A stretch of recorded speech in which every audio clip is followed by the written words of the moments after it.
السلام عليكم ورحمة الله وبركاته. نحمده ونصلي على رسوله الكريم. أما بعد، بسم الله الرحمن الرحيم. زما ډېر زیات معزز مسلمانانو، زمونږ چې نن د درس کومه موضوع ده نو هغه ده د اودس چاردام ماتېدل. چې اودس چاردام په څه باندې ماتېږي نو په هغې کې اولنی هغه دی چې انسان کله تش اودس ماتوي یا ډک اودس ماتوي نو د دغې لار نه چې هر یو څیز راوځي نو په دې باندې انسان اودس ماتېږي نو دی به دوباره اودس چاردام کوي. دویم نمبر باندې الټۍ کول دي چې کله انسان په ډکه خوله باندې الټۍ وکړي نو په الټو کولو سره د انسان اودس ماتېږي. په دریم نمبر باندې خوب کول دي چې انسان له خوب ورشي خو چې دی په داسې خوب وده شي چې دی تکیه ته ډډه وهي، دیوال ته ډډه وهي، یا په بل څه باندې ځان راباندې کړی او یا دی ملا سي او په داسې حالت کې د ده سترګې پټې شي وده شي نو په هغې باندې د انسان اودس ماتېږي. نو د هغې نه وروسته به بیا دی دوباره اودس چاردام کوي. په څلورم نمبر باندې خاندل دي چې کله انسان په مونځ کې قهقهه ولګوي، دی دومره په تیزه وخاندي چې یا د ده غاښونه ښکاره شي څوک یې ویني او یا د دغه خندا بل څوک واوري نو د ده اودس مات شو نو دی به دوباره د هغه مونځ دپاره اودس چاردام کوي. نو په مونځ کې خاندل په تیزه باندې په دې سره اودس ماتېږي.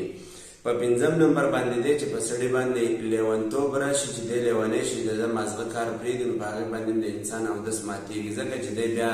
د خپل حاله نه خبر چې یاره زما اودس مات شوی دی او که نه دی مات شوی. په شپږم نمبر باندې ده بېهوشي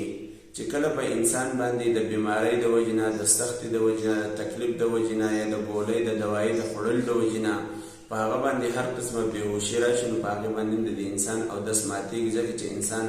د خپل اختیار نه په هغه حالت کې بهرېږي. په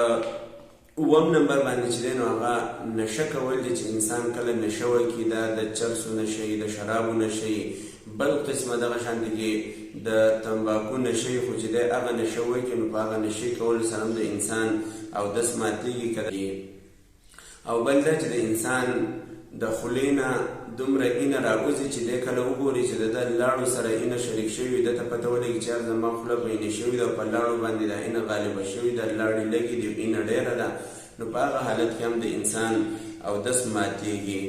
په نهم نمبر باندې د انسان د وجود نه وینه بهېدل دي چې کله د انسان د وجود د هر یو اندام نه د هر ځګې نه اینه راوځي او هغه د خپل ځای نه وبهېږي نو دره پکار چې دی دوباره